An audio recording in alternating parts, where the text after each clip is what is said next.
Good evening and welcome to the Press Box. I'm Vanessa Johnson, and for the next 30 minutes, I'll be your host. Sitting in tonight are Jeff Richardson and Kenny Sharp from Dirty Owls. How you doing? Good, real good. That's Glad great. to be here. All right. If you have any questions you want to call in, the number here is 873-6713. Okay, guys, let's talk about the Atlanta Knights. This team was doing good at first, and now they've lost 4 of 5 on the road trip.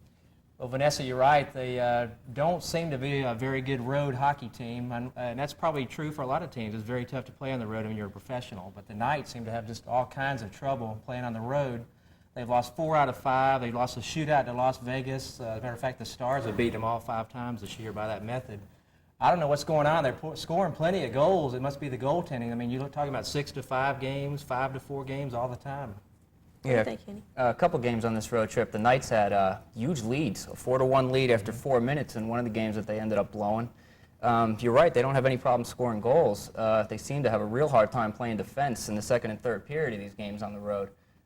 They've lost a lot of games in the third period with just real shoddy defensive play in their own end. They've given up some bad goals. The goaltending's been suspect. And they haven't, what have they won? 1 shootout all year, I think. Yeah, I think they're 1-11 in shootouts now. Yeah. So why are they having so many problems with the shootouts? Well, that's a good question. We addressed that a little bit maybe a couple of weeks ago. We talked about that when Jay was here, the fact that the Knights really only have 3 guys that can score goals. You're talking about Stan Drulia, Steve LaRouche, and Jeff Medill. Once you get past those 3 guys in the shootout round, you've got basically 2 guys that don't quite match up to some of the other teams' big goal scorers, and I think that's cost them a lot. That's a good point. I think McDougal should be able to do better on the shootout also. He's an offensive player with some good moves, but they really struggle in shootouts. And even the goal scorers don't really score that often in the shootouts. I've seen Medill stoned a few times on shootouts, and he really should be better at breakaways. He's been in the league so long. He's a great goal scorer. He's got 30 goals.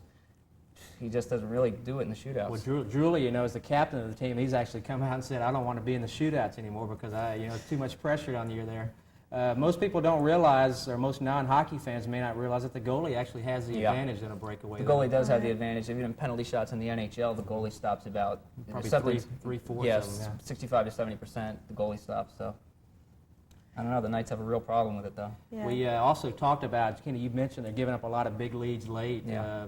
Ubriaco, the coach, has mentioned that, and he gets upset. They don't have the killer instinct to go for it. When they're up for 3 or 4 goals in the third period, they'll slack off. They don't. They stop attacking. They stop playing the game that they were playing to get the big lead, and they end up going into that defensive shell, and they just get buried every third period, it seems, on the road at least. But they're going to have to do something because they have 2 important games coming up against Las Vegas and San Diego. Yeah. 2 very good hockey teams. I think Las Vegas has the best record in the league. The Knights play them tomorrow night and Friday night. As a matter of fact, both games are on TV. They've got to pull a win out of this. They're in a little tailspin here, and they're going to be losing some confidence. They're not coming home till next Friday. Yeah, something to watch with the Las Vegas Stars. Both Knights games will be on TV against Las Vegas, and they've got this kid, Radek Bonk, who's an 18-year-old. He'll probably be the first pick in the NHL free agent draft next year. This kid's really a great player. He's got 29 goals. He's 18 years old, and he should be the first pick in the draft next year of all the NHL teams. So it's really somebody to watch out there against the Knights this weekend. Well, since they've been losing so many games on the road, then when next Friday when they come home against Peoria, how do you think they're going to face up then? Boy, this is going to be a group of guys that's going to be happy to be home. I got a feeling they've probably got like 3 or 4 days off when they get home, so they're probably going to be well rested. They're going to be happy to be home, and I would look for them to come out just with guns blazing. I think it's going to be a good hockey game. Peoria's not very good. No, Peoria's not a very good team. They're kind of a middle-of-the-road team in the IHL, and the Knights should be able to handle them easily at home. Okay, we have a phone call. Thank you for calling. Caller, you're on the air. Hello? Yeah. Hi. You guys got to stop talking about the Knights. Let's talk about the Hawks. Let's talk about the Hawks. You think they're hitting their wall? Are they going down? What's the deal? Jay? Jeff, you want to take care of that? I'll give it a shot. They game against Denver the other night. Never should have blown that. Well, similar to what we said about the Knights, it's very tough to play on the road, and when you're a professional, and the Hawks have lost 3 of the last 4 on the road. You get towards the doldrums, the dog days of the middle of the season, and they're not playing the same type of basketball they were playing. They're making some stupid plays at the end of the game, and that hasn't been their trademark earlier this year. They don't have any intensity on defense like they did early in the year. I think the trade Hawks about Dominique Is it weighing on their mind? What's going on? That might be a factor. We were going to get into that Dominique fact, that trade rumor later on in the show. However, the one thing that I've noticed about the Hawks is when they were winning, got off to that great start. They were winning a lot of blowout games. They didn't have any games that were real tight in the end. Now they've had some games where they've had real close finishes. They seem to revert back to the Bob Weiss years, where Dominique gets triple teamed and won't give the ball up. He runs into the lane and throws some wild shot off the backboard. They don't get good shots at the end of the game. Kevin Willis will not pass the ball out of the low post in the end of games. He does that ridiculous jump hook shot from about 18 feet. And I think the real problem with the Hawks is in a close game, they still revert back to their old ways. They don't get good shots, and it also reflects down on the defensive end of the court, where they're not intense enough on defense at the end of the games either. And just 2 or 3 possessions in the end of a real tight basketball game can make the difference. Well, they don't have a go-to guy who doesn't have a go-to shot. Dominique does a spin move, or they'll give it to Willis. It's the black hole. It never comes out. I mean, they got to get a spot-up jumper with Elo or Mookie or something. They don't ever go to it. Yeah, it's one or the other. Those are all great points. The fact is, when Dominique gets the ball at the end of a game, he wants the ball and he wants to shoot it. And it doesn't matter how many guys on the defensive side come to him, he won't give the ball up. Now, he was doing this. He does it great now for the first 3 quarters of games. He's really adjusted, and in fact, at the age of 32, he stepped his game up a little bit. He's really expanded. He's willing to pass the ball more, but in the 4th quarter, he seems to revert back. I think you're right. I think they could get some good perimeter shots from Elo or Mookie if Dominique would just give the ball up when he's double-teamed. Well, when the ball goes inside, they know it's not coming out. Yeah. So everyone just converges. Well, Lenny Wilkins has done a great job, with the Atlanta Hawks. Everybody knows that. That is an obvious point. The thing is that he's got to pound into these guys in a timeout with 3 minutes to go in the 4th quarter. This stuff has to be driven home. Dominique, you got to move the ball if you're double teamed or triple teamed. Kevin, if you're double teamed when they throw the ball into the low post, throw it back out to an open guard to get an open jumper. An open 18-foot shot for Elo or Mookie is just as good a shot as Kevin Willis's jump hook in the lane there. It's a lot easier as far as I'm concerned. Yeah. I've seen how many years we've been watching those two, Willis and Wilkins, 8, 10 years together. Yeah, well, ready to see him leave? Doesn't it? Watching slow games. Well, what do you think about the Dominique trade? Do you think they should move him or not? I'm not that impressed with Nick personally, but I don't know. I've been reading a lot, and everyone seems to be very impressed with Manning, but I don't know. I think he's kind of soft inside. I think it might disrupt the chemistry of the Hawks if they did the trade, and I'm hoping they get back on the board here and play Seattle tomorrow night, who's beating the Knicks tonight. Yeah. And so if they beat the Knicks tonight, it could be a tough game tomorrow night, but they really need to win it. They need to start playing well again. They need to get it back. I think it's a game the Hawks can win. They're coming back from the road. They should be well rested. They haven't played since Sunday. And Seattle, it'll be the last game of an enormous road trip for Seattle where they've done terribly. If they beat the Knicks tonight, it could be a different story. But if they lose to the Knicks tonight again, which would be their 5th loss in a row on the road, I think the Hawks will give them a real good game and beat them tomorrow night. It really depends on how Seattle does in New York tonight. You made some good points, caller. Thanks for the call. Okay, let's talk about the Olympics. Are you guys excited about the Olympics? We missed the Olympics last week. Let's go ahead and get it in there. Okay. As long as we don't talk about Harding and Kerrigan. Well, okay. The hockey team will be in the medal round tomorrow versus Finland. What do you think about that? Well, the hockey team, I'm sure you agree with me, Kenny, has been a little bit of a disappointment this year. They're supposed to be one of the fastest teams in the tournament, and they come out and they tie 3 games and struggle to do that. Yeah. The coach actually had to let go of a few cuss words in practice before the Italian game to get these guys to think about the fact that if we don't win tomorrow, we don't make the medal round. Right. And then, the guys are out there clowning around in practice, and that sort of made me mad that they had to be woke up, because here we are, this is the last game, and if we don't win, then we're not in. Well, the thing about the Olympics that's killing me here is the Americans won 1 game, and they're in the medal round. It's kind of like the NHL. Everybody makes the playoffs, except the really bad teams. But if they put it all together in 1 game, I think they can play with anybody in the tournament, but they haven't shown that they can do that yet. We'll see tomorrow. We have a phone call. Thank you for calling. Caller, you're on the air. Thank you very much. I'm calling from Atlanta. This kind of goes back to before you started talking about the Olympics. I wanted to know some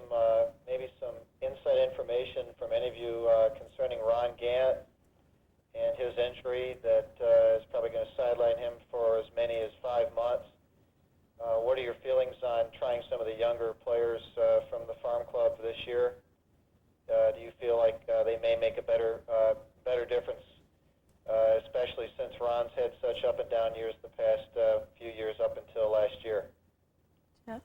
Well, I think you're going to see the Braves go with a platoon system in left field, maybe with Tony Tarasco, and I wouldn't be surprised to see Chipper Jones get a lot of playing time I would out like there. to see Chipper Jones out there. And I think the net effect of that is going to be pretty much the same production, the same kind of production from a platoon that you got out of Gant. I'll tell you what, I listen to the sports radio here in Atlanta, and people call up and they rip Ron Gant. And, you know, I don't understand this at all, okay? The guy's worst year in the last 5 years, he had 17 homers, he drove in 80 runs, and he stole 32 bases. How many guys in baseball can do that? That was his worst year, okay? This guy's a 30-homer, 90 RBI, 30 stolen base guy. Now, I just wanted to get that off my chest, because everybody in Atlanta seems to rip Ron Gant, and I don't understand it. I mean, what do you want out of this guy? I mean, he's a great player. But as far as who they're going to go with in left field, I think if you go with Klesko or Tarasco, you're opening yourself up to seeing left-handed pitchers from single A ball being called up to pitch against the Braves, because you'll have Pendleton, who hits better right-handed as a switch hitter. You got Dion, who can't touch lefties, and Justice and McGriff are both left-handed hitters. You're going to really open yourselves up to a lot of left-handed pitching. I'd really like to see Chipper Jones given an opportunity to win this job in left field. He came to camp 15 pounds heavier, so he said he worked out, you know, strenuously all winter. He's added all muscle, 15 pounds of muscle. I think this guy, if given a chance, can hit 300 in the major leagues. So it would just depend on his outfield defense to whether he's be able to win this job or not. Well, Kenny, you mentioned people like to rip Ron Gant. I think the main complaint about Gant is his playoff performances the last couple of years. He's sort of getting the Barry Bonds type syndrome going there. But you certainly can't argue with the guy's numbers. I mean, a 30-30 player, there's only been about a dozen in the Major League history. That's He's right. done it 2 or 3 times. He's done it a couple times. He averages that. Right. And now when people rip on Barry Bonds, this is another thing that cracks me up. This guy is far and away the best player in the game. I mean, if you don't have Barry Bonds or Ron Gant on your team, you don't make the playoffs. Right, because they put up some great numbers. Yeah. And if you don't have these guys on your team, you're not in the playoffs, so you can't whine about them in the playoffs, because if they're not on your team, you're not in the playoffs. You know, so I just don't understand why people call up the radio or even call up here and talk about Ron Gant and say this guy's a bust or they should waive him or whatever. Maybe the financial situation here with the broken leg, maybe it would be best to waive him. It's a $5.5 million investment on a guy that might play 2 months at the end of the season. Well, I don't think there's any doubt that they probably will waive the guy on March 15th or whatever the date is. It's the only smart business move you can make. I mean, why pay the guy $5 million to not play but 2 months of the season? Well, I'll tell you what. If they could trade him to a team that can sign him to a long-term contract, that team, whoever gets him, if he heals totally, will make one of the best investments in the history of baseball. Because I still love Ron Gant as a player. You may. I'm sorry. Go ahead, Vanessa. I'm sorry. Go ahead. All right, you may look to see him traded to an American League team. They use him as a DH the rest of the year, because you got to admit the guy with a broken leg, he's going to maybe be able to start running around July, and it's going to take him a couple of months to get that step back. He's obviously going to be losing some of his speed this year. Yeah, probably till the end of the season at least. So. Okay, thanks for the phone call. Okay, I know you guys don't want to talk about this, but one more thing about the Olympics. Do you think Harding should be allowed to compete? Well, I'll get an opinion in right quick. I don't think she should have been allowed to compete in the first place, because all of the suspicions around her. And granted, she's not proven anything wrong, but I mean, the Olympics is not a court of law. She's cast a large black cloud over the United States as far as the Olympic community is concerned, and just for that simple reason alone, I wouldn't have let her go over there. No.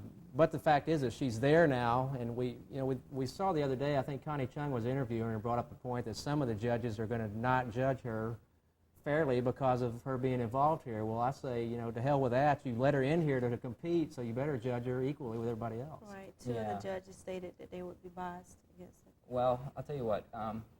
She hasn't been proven guilty of anything. Whether we think she's guilty or not is really irrelevant. The fact is she hasn't been proven of anything. The fact that her husband, who is a slimeball to the utmost degree, has said that she was in on this from the start really doesn't hold any water with me. I mean, this guy's scum. If he says she's involved, that doesn't mean anything to me. The bodyguard's a pretty stand-up kind of guy, though, right? The bodyguard, this guy, oh, man. So, maybe she's guilty just for hanging around with these two guys, but, that doesn't mean she's committed any crime. I mean, I might think myself that she was involved, yes, I do, but I don't think she's been proven guilty, and I think what these guys say doesn't really hold any water as far as whether she should be allowed to compete or not. But just the sort of a black eye that she's given the United States and the figure skating team, I think that would have probably Yeah. I would have withheld her for that. I mean, she's costing the third place girl she's costing her a chance to skate. That is because true. She would be bumped up. That's Exactly. true. We have a phone call. Thank you for calling. Calling you on the air. Hi. Hi. You said that she shouldn't have went over to the United States, but then that would make us hypocrites because our system says, even though we know it's not true, that you're innocent until proven guilty. Well, that's true in a court of law. I made the point that this is an athletic event. It's not a court of law. But the reason why they're keeping her out is legal issues. It has nothing to do with her skating. Well, she's What threatened to caused sue that? she threatened to sue the Olympic Committee for $25 million, and they decided to let her go skate. Exactly. But why did she have to sue them?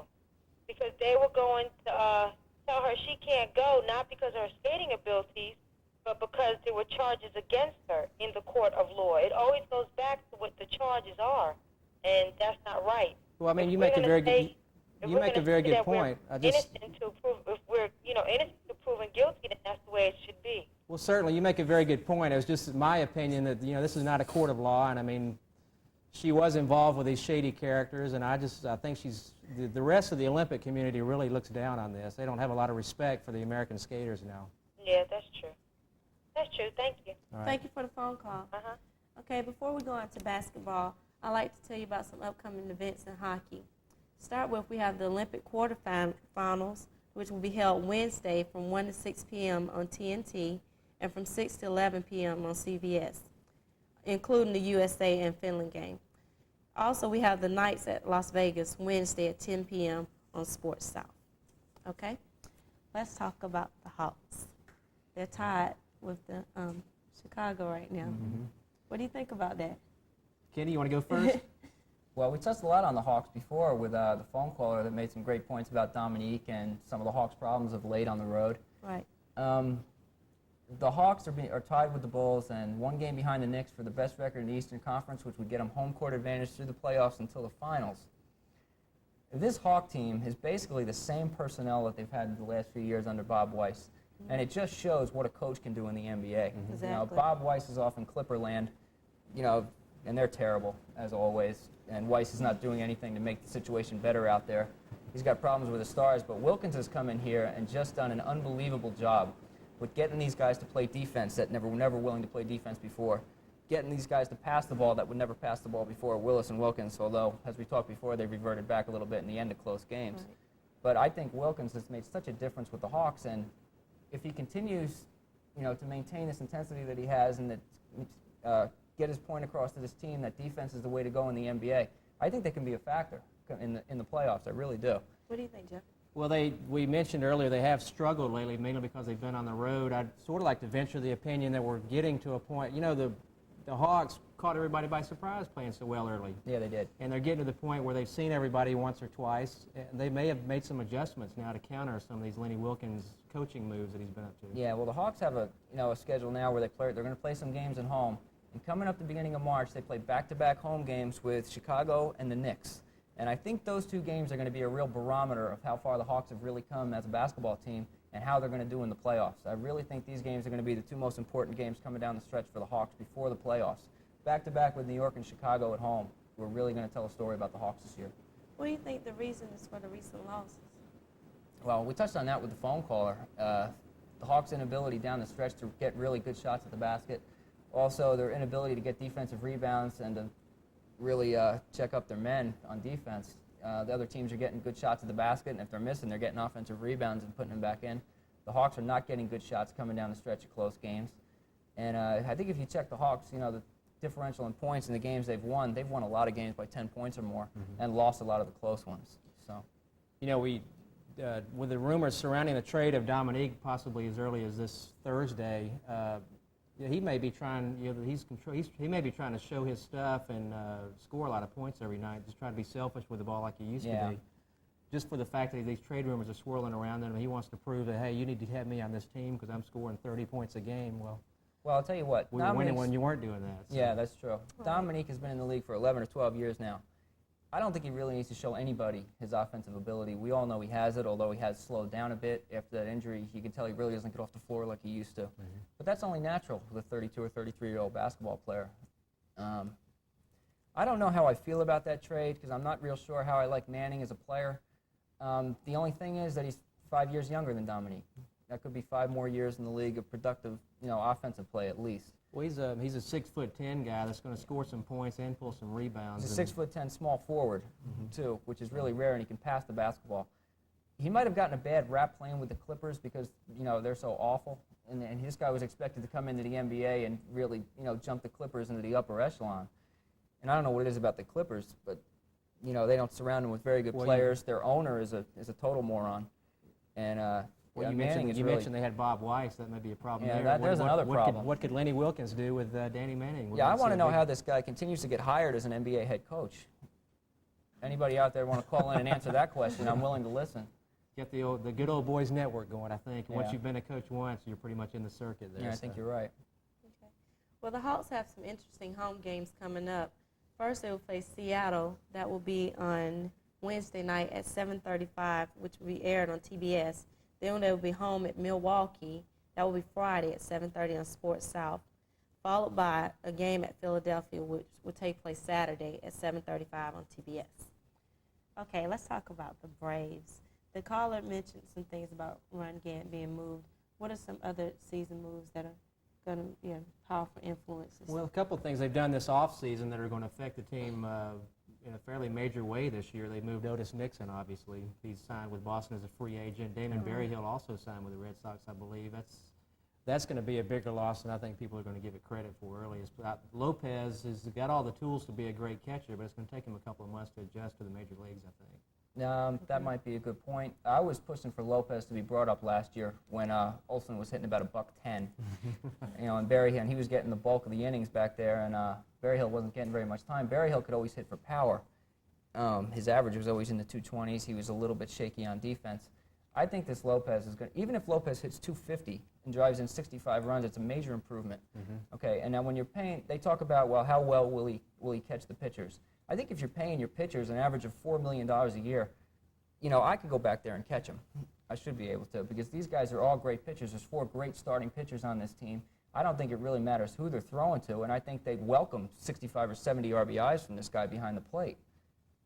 Well, I think the main point is when you're a rookie catcher, they're worried about you being able to call a game. And like you mentioned, these guys are making $4 million a year. They've been around for the most part 5 or 6 years. They're veteran pitchers. They know what to throw, so it's not going to play a big part as far as what he calls. It's going to be rather can he block these balls in the dirt that John Smoltz is going to be throwing. Well, Smoltz throws balls in the dirt no matter who's catching. So. Okay. We have a phone call. Thank you for calling. Caller, you're on the air. Yes, ma'am. I want to talk about this the Daytona 500. Okay. Mr. Earnhardt didn't win it. What your opinions on that was? Because I know for 13 years he's been racing that vehicle. And he drive it backwards, sideways, frontwards. He's gonna win that race. And I just don't know. I think it's like a curse. I don't know. Earnhardt has a curse in Daytona. Eh? It's the same curse the Rangers have for winning the Stanley Cup. Well, yeah, I like that. You got a point there. Okay, thanks for when the Red Sox win in the World Series, Dale Earnhardt has the same curse in Daytona. That's my only explanation. That's about as much as I follow NASCAR. Okay. Thanks for the phone call. Okay, we were talking about the Braves. With all these season moves, what do you think the outlook is for 1994? I mean, with Nixon gone, Lopez here, I mean, what's going to happen to this Braves team? I think even with the loss of Gant and these off-season moves, the Braves have got to be the favorites to win this division and probably go all the way again. I think a lot of the preseason magazines are picking that just simply because of the fact they have the 4 best starters in baseball on one team. So. Not only that, but they can put some runs on the board. They have almost an embarrassment of riches in the minor leagues with guys they can bring up. Even if you talk about Gant getting hurt, now you're talking about there's 3 or 4 guys that can go out there and take his place.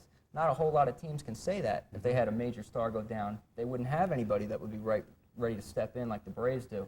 The Braves have got to be the favorites to win it all again this year. If they will or not is another story. There's another round of playoffs and there's another round where they can blow it in. But when you guys say win it all, you mean win the World Series? Win the World Series. These 4 starting pitchers, if they have the kind of years that they're capable of having, will carry you to a 100-win season, I think, pretty much easily. Yeah, easily. I think that the smartest offseason move, I don't know if you agree with me, Kenny, was picking up Greg Olson. Yeah. The guy looks like he's 100% healthy, and if he is, he's one of the top 3 closers in baseball. Yeah, that was a no-brainer. If Olson's even close to being healthy, He's coming to a new league where the hitters haven't seen him at all. This guy's got an awesome curveball. Great curveball. And he's going to really be having some guys bailing out on him when that curveball drops over the plate. If he's even close to 100%, this will be the best move the Braves made all offseason, picking up Olsen. And they got him cheap. Yeah, Cheap they as got him dirt. cheap. Unless he pitches a bunch of games, they got to pay him some incentives. Yeah. But incentives, you're willing to pay incentives because with incentives for games pitched, you know he's going to be closing out a lot of games. So, you know, if they're paying him the incentives, they're going to be winning. So it's really, you know, it was a great investment, I think. With all the players lost, do you think that we're just going to really be able to come back from that? Well, we I'm not saying that we Braves are didn't bad lose any team. major parts with the exception of possibly Otis Nixon, and they're counting on Deion Sanders big time, which may be a little bit of a mistake early because he's still got to learn to hit left-handed pitchers. But he's supposed to step into center field, and they don't think they're going to miss a beat with him and you know, hitting leadoff. The guy's got a little bit more pop than Otis Nixon. He's got easily as much speed. He needs to learn to steal bases probably you know, a little bit. But once he gets the hang of that, you know, the guy's going to be a terror. He led the league in triples playing part-time one year. Well, the question with Deion has never been his ability or his ability as an athlete, his ability to adjust as an athlete. But the question has always been attitude. And how will Deion react if he's hitting 150 against left-handed pitching in June and they start platooning Dave Gallagher with him? You know, will he be a big, you know, become a cancer in the clubhouse, so to speak, and start, you know, whining about his playing time? That's always a question with Deion. I think he'll do well, though. Okay, we have a phone call. Thank you for calling. Caller, you're on the air. Yeah, I'm calling about that previous caller, about Dale Earnhardt, and I believe that there were sticker plates that they put on the top of the carburetor had a lot to do with Dale. Say his was manufactured out of pure aluminum. Now, you just half the other field was used. Well, I think we lost him there. I don't know what. Yeah, a little I couldn't hear the breakup. last Technical part of it. problems? Must be this auto racing gets on your head there somehow. Exactly. Okay, but do you think anyone's going to really be able to replace Gant? I know you mentioned that Well, earlier. Kenny's a big Ron Gant fan, obviously, and I am too. I mean, the guy, you can't argue with his numbers, but I think with the Braves have enough talent to platoon a couple of guys out there that'll come close to his numbers. You throw in Javier Lopez's offense. Right. If Lopez's offense can offset what they lose with Gant, and plus the guy, whoever replaces Gant, it'll be a wash, and I think the Braves will be okay. Okay. I'd like to mention some other programs we have coming up with the ladies figure skating. The technical program will be tomorrow, Wednesday, from 8 to 11:30 p.m. on CBS, and the ladies free programs finals will be Friday from 8 to 11:30 p.m. on CBS. Okay? I'd like to thank you guys and thank our callers and viewers for watching the show. We'll see you next Tuesday, same time, same station.